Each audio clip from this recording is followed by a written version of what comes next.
Okay, let's unpack this. We're diving deep again, this time into the really fascinating world of fine-tuning large language models, or, LLMs. Yeah, it's a hot topic. Absolutely. Mm. And you've seen how incredibly powerful these big general-purpose models are, right? Yeah. Trained on just massive data sets. But to make them truly useful for your specific thing, Mm-hmm.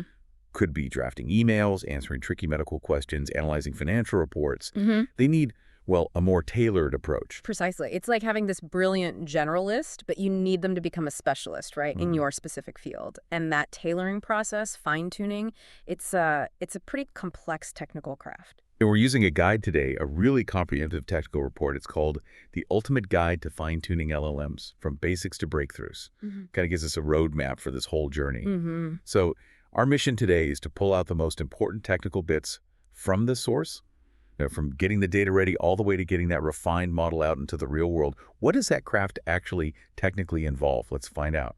And what's interesting, I think, is how this whole process really breaks down into these distinct stages, starting right at the beginning. Absolutely. Yeah, the foundation, like the bedrock of any fine-tuning effort, has got to be the data.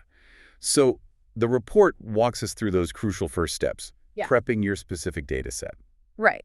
Data collection is step one, obviously. The source points out it can come from, well, almost anywhere. It could be CSV files, web pages you scrape, databases, cloud storage. Okay. And you're going to need the right tools, Python libraries like pandas, if it's structured data, maybe beautiful soup for pulling stuff off the web. You need to gather it efficiently. Right. Because raw data, it's almost never ready to just feed into a model, is it? Not really, no. It needs that pre-processing and formatting step. This is where you clean it up, figure out what to do with missing values, and crucially, get it into the right structure, the right format for whatever fine-tuning approach you're using.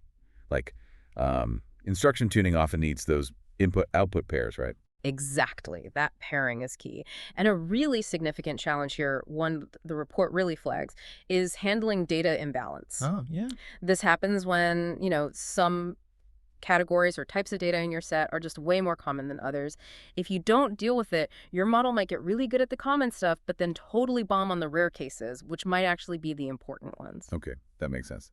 So what are some of the technical ways the report suggests tackling that imbalance? How do you fix it? Well, it covers several angles. You can use methods like oversampling the minority class, basically creating more examples of the rare stuff. Synthetically sometimes. Right. Or you could undersample the majority class, just use less of the common stuff.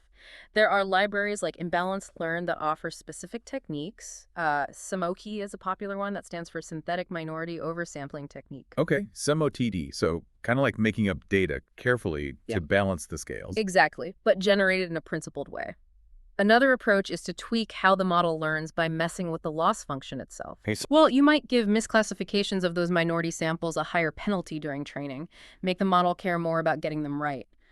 Focal loss is mentioned, which specifically makes the model focus more on examples it finds harder to classify, often those minority ones. Interesting. And you could also use cost-sensitive learning, where the algorithm itself treats errors differently. Yep, assigns different costs.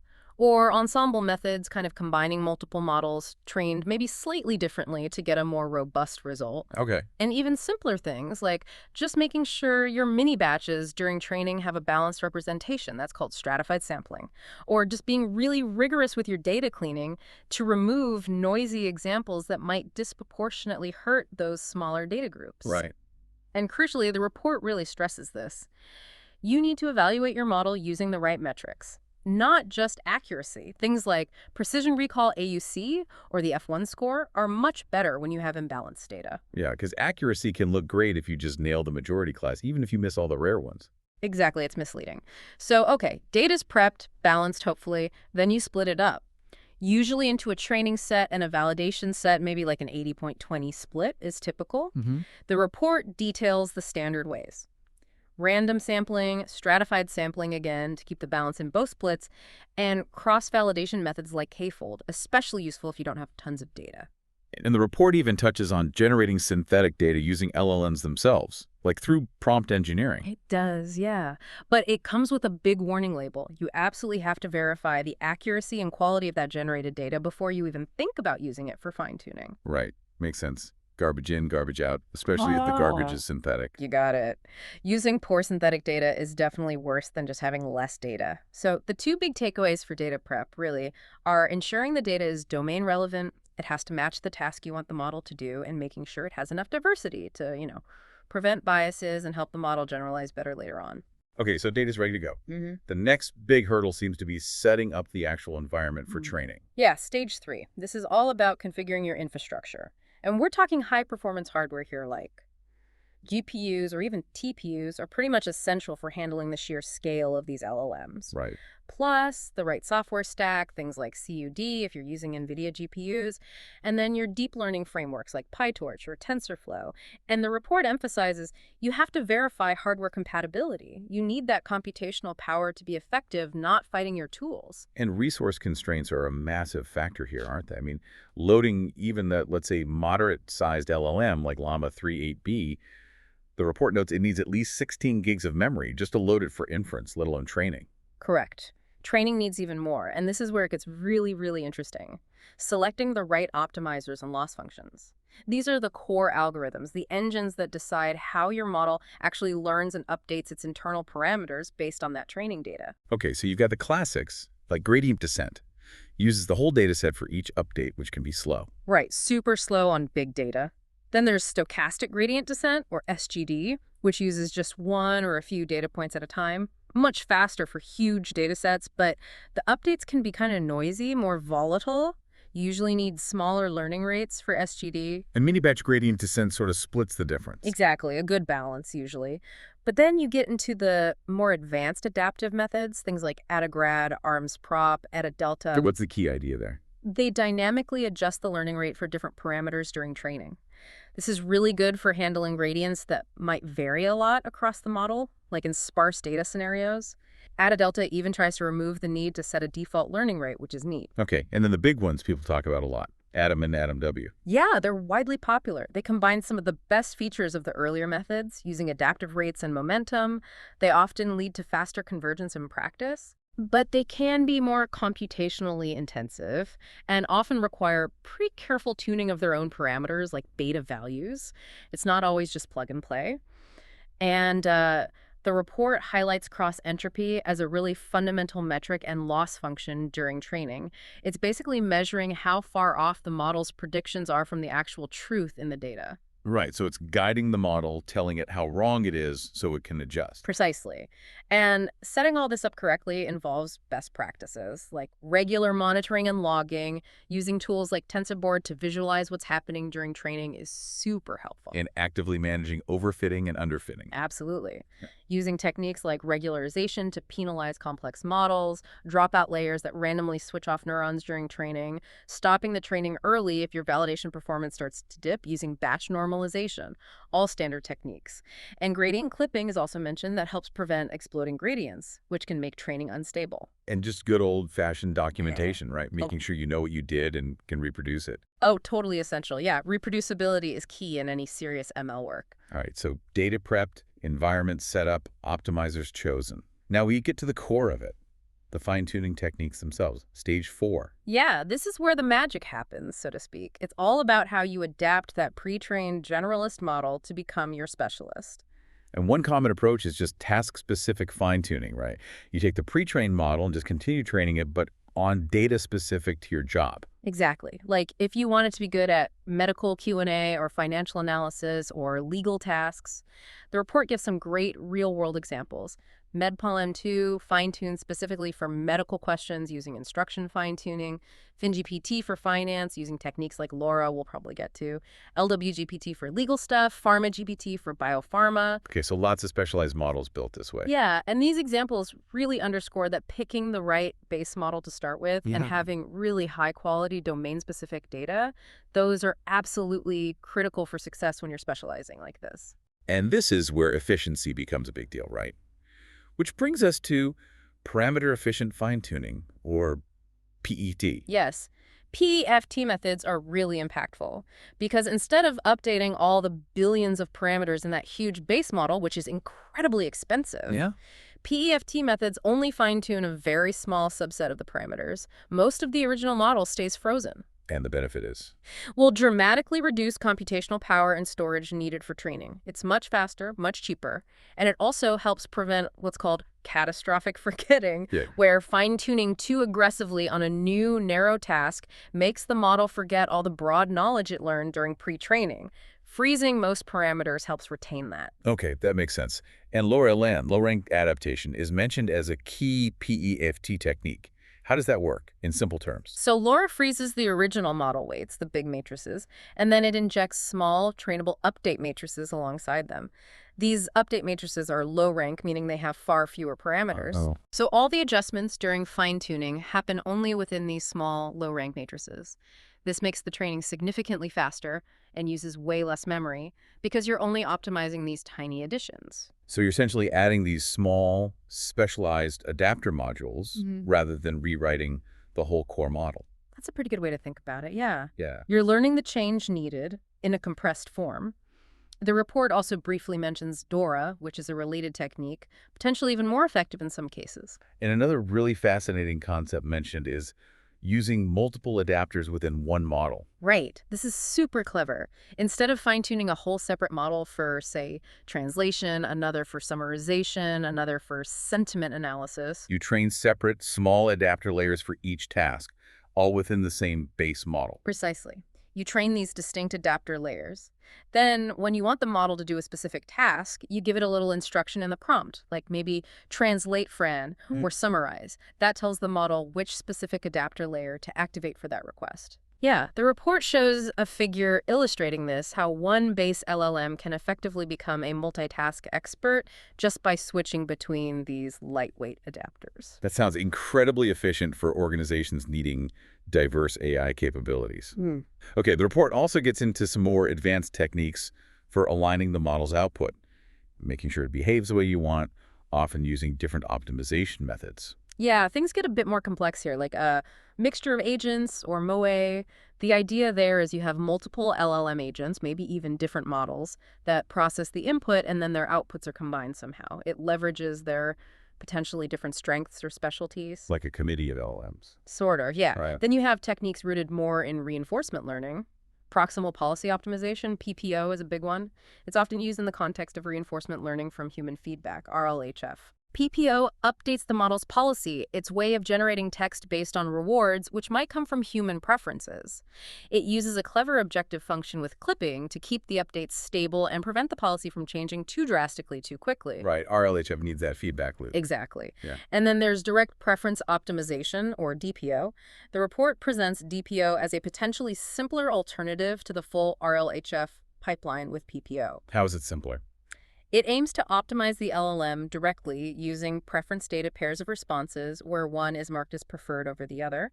It uses a specific loss function based on this preference data, kind of bypassing the need to explicitly train a separate reward model first, which Right. PPO typically requires. Sounds more streamlined. Are there downsides? Well, the report does note potential issues with distribution shifts compared to a carefully tuned PPO setup. It might be simpler, but maybe not always as robust or effective, depending on the task and data. Gotcha. Trade-offs, always trade-offs. Yeah. Always. And there's even a newer approach mentioned, odds ratio preference optimization, or RPO. This one tries to simultaneously penalize undesirable outputs while maximizing the likelihood of preferred ones, all in a single training process.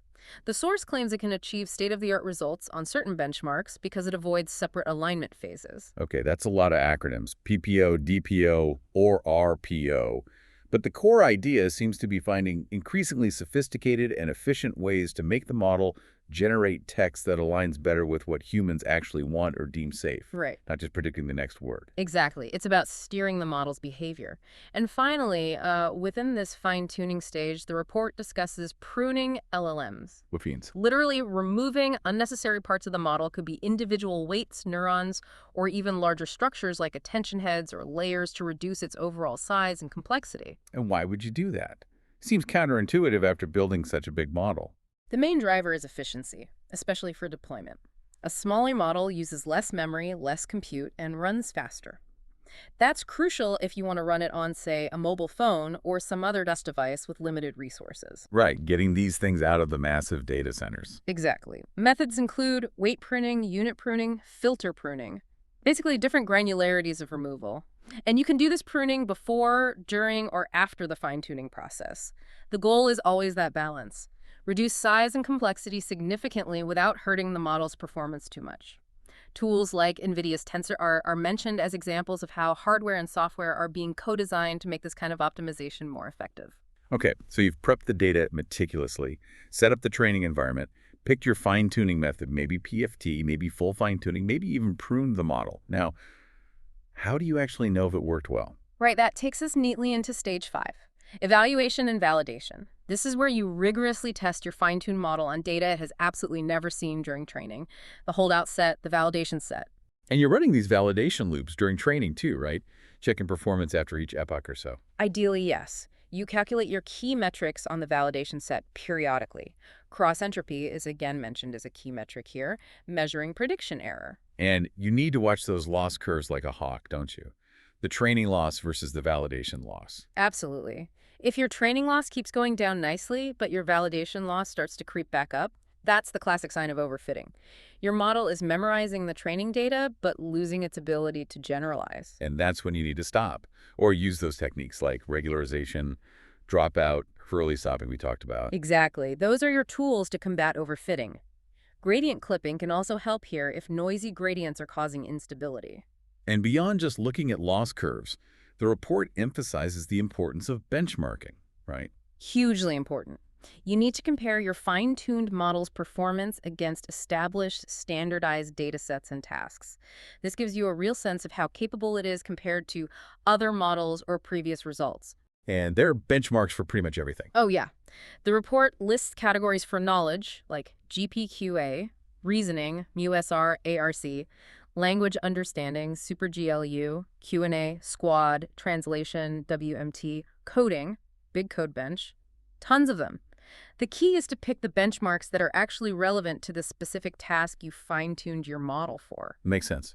And importantly, especially now, the report details evaluating these fine-tuned models specifically on safety-related technical tests. Yes, and it focuses on the technical assessment. So things like measuring the toxicity levels in the text the model generates, quantifying stereotype bias using specific metrics, checking its robustness against adversarial inputs prompts designed specifically to trick the model or make it misbehave, Okay. assessing how well it handles data that's different from its training distribution, so-called out-of-distribution robustness, evaluating technical privacy risks, like could it accidentally leak sensitive information it saw during training, measuring hallucination rates, how often does it make stuff up, and assessing things like tone appropriateness for the context. So really drilling down into specific potential failure modes from a technical standpoint. Exactly. It even lists specific technical evaluation tools and models that have been developed just for this kind of safety testing. Things like decoding trust, LlamaGuard, which is actually an instruction-tuned model itself used to classify prompts and responses as safe or unsafe, Shield Gemma for content moderation, and WildGuard.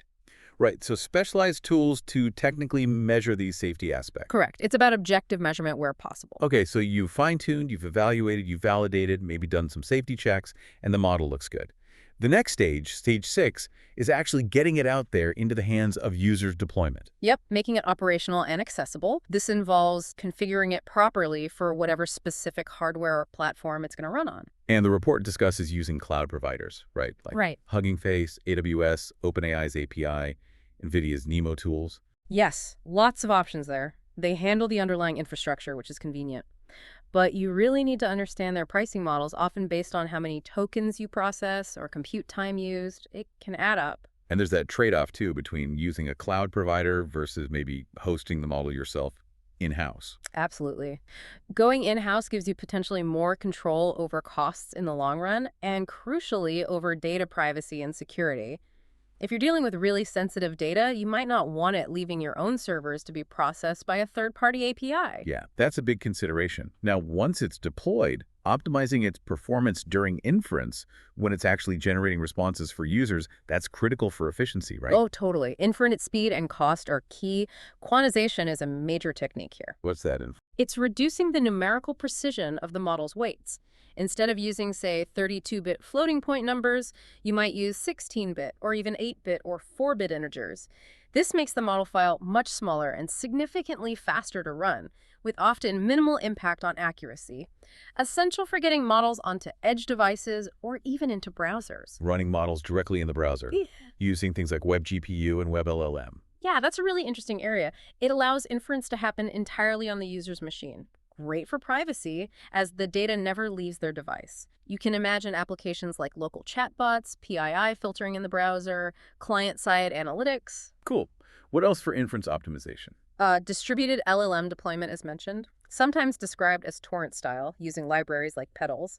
The idea is to partition the model across multiple machines, maybe even volunteer machines, to run inference collaboratively. Interesting approach. And systems like VLLMs use really clever memory management techniques like page detention to handle large volumes of concurrent requests much more efficiently. They minimize wasted memory and optimize scheduling.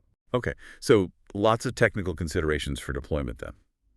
Having the right infrastructure, planning for scalability if usage grows, locking down security, having a plan for maintenance and updates, ensuring flexibility. Exactly. And deployment isn't the final step, though. Stage 7 is just as crucial. Monitoring and maintenance. You can't just deploy a model and walk away. Right, you need to continuously watch how it's performing out there in the real world. Step 1 is setting some initial performance baselines. Then you need ongoing monitoring of key operational metrics, things like latency, how fast are the responses, throughput, how many requests can it handle, and of course, accuracy using metrics like F1 or cross-entropy on real-world data if possible. And tracking errors, analyzing logs. Yep, error monitoring, log analysis to spot patterns or anomalies.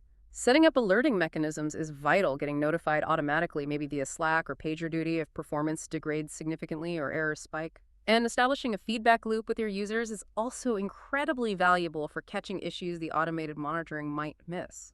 And the monitoring needs to cover different aspects, right? Not just raw performance. Definitely. The report breaks it down, functional monitoring, looking at things like operational cost, request volume trends, prompt monitoring, which is about watching the input users are sending, looking for toxic prompts, maybe adversarial attacks designed to jailbreak the model, often using specialized evaluator models or embedding distances to detect anomalies. Okay. And then response monitoring, checking the model's outputs for things like coherence. Are they drifting into hallucinations? Is the output toxic? Is it accidentally leaking parts of its training prompts? Lots to keep an eye on. And models get stale, don't they? Their knowledge needs updating. That's a huge ongoing challenge. The world changes, language evolves, new information comes out. An outdated model can start giving factually incorrect or just irrelevant responses over time. So how do you update its knowledge? Well, the most straightforward way is periodic retraining or fine-tuning on newer data, maybe triggered when performance drops below a certain threshold. But this is computationally expensive, requires managing downtime, version control. It's a heavy lift. Yep. Future directions involve looking at more efficient ways, perhaps leveraging transfer learning or meta-learning techniques to update knowledge more incrementally. It's an active research area. And throughout this whole complex pipeline, from data prep to monitoring, these industrial platforms and frameworks play a pretty big role in practice, right? Oh, absolutely. Platforms from companies like Hugging Face, AWS, OpenAI, NVIDIA, they provide tools and services that aim to simplify many of these stages. They offer things for data prep, managed training environments, streamlined fine-tuning workflows, tools for deployment optimization. Exactly. The report mentions tools like Hugging Face's Optimum Library, which helps with things like quantization and deployment efficiency, or NVIDIA's NeMo Customizer platform, which provides an end-to-end workflow covering data prep, customization, and deployment, as shown in one of their figures. These tools are built specifically to help manage the technical complexity we've been discussing. Okay, now the report also takes a quick look ahead, beyond just text, to multimodal and audio LLMs. Yeah, expanding horizons. Models that can handle more than just text inputs and outputs. Like vision language models, VLMs, Yeah. understanding images and text together. Right. Applications like visual question answering you, show it an image and ask a question about it. The report mentions techniques like contrastive learning, used in models like CLIP during pre-training to help the model align its representations of images and text. And it gives an example of fine-tuning a VLM using LoRa for a specific task like medical VQA. And audio LLMs for speech. Yep. Handling audio inputs, crucial for things like speech recognition or text-to-speech synthesis. They typically use an LLM backbone, but they process audio that's been tokenized, turned into numerical representations using techniques like Hubert or Wave2Vec. Then they're fine-tuned for specific audio tasks, like fine-tuning the whisper model for automatic speech recognition, or ASR, often evaluated using metrics like word error rate, WER. Okay, so the core fine-tuning concepts extend to other modalities too. Finally, the report wraps up by outlining the path forward, looking at open challenges and research directions. Scalability is still a massive one, right? Oh, definitely. It's a major bottleneck at every stage. Computational requirements, memory needs, handling massive data volumes, achieving high inference throughput. Research is heavily focused here, developing more advanced and efficient PEFT techniques, like quantized LoRa, QLoRa, and also that hardware algorithm co-design we mentioned, like with NVIDIA Tensor, optimizing software and hardware together. And while the focus is technical, the report does touch on challenges related to, let's say, ethical considerations, but framed technically, mitigating bias, ensuring privacy, enhancing security. Exactly. It frames these as technical problems that require technical solutions. For bias and fairness, it mentions things like curating diverse data sets and using tools like Google's fairness indicators for measurement. For privacy concerns, it talks about techniques to prevent data leakage, like differential privacy or federated learning, mentioning TensorFlow privacy and specific frameworks. Okay. And for security risks, it discusses defending against adversarial attacks through methods like adversarial training during fine-tuning, conducting security audits, maybe using frameworks like Microsoft's for structured assessment, and promoting transparency through things like model cards or AI fact sheets that document a model's capabilities, limitations, and training data. So treating these important societal issues as technical challenges with potential technical mitigations and standards. That seems to be the perspective taken in this particular source, yeah, focusing on the engineering and system building aspects. Wow. Okay, we have really taken quite a deep dive today through this intricate technical pipeline of fine-tuning large language models. We went from the careful dance of data preparation and Yeah. picking the right optimizers Mhm. through the, frankly, elegance of some of those parameter-efficient techniques like LoRa, Mhm. the complexities of alignment methods like PPO and DPO, and finally landing on the very practical realities of deployment and that crucial ongoing monitoring. Yeah, it's crystal clear that making these incredibly powerful general models actually work well for specific real-world applications requires a really deep technical understanding and toolkit at every single stage of the process. Absolutely. I mean, if you kind of connect all this to the bigger picture, you see this landscape evolving incredibly fast, right? Constantly introducing new technical challenges like scalability, the need for continuous model updates. And what really raises an important question, I think, for you, the listener, to ponder. How will this ongoing tension, the push towards ever larger, more complex base models on one hand, and the simultaneous need for more efficient, practical, and continuously adaptable fine-tuning methods on the other, how will that dynamic shape the accessibility, the application, and maybe even the very nature of advanced AI in the years to come? Something to think about.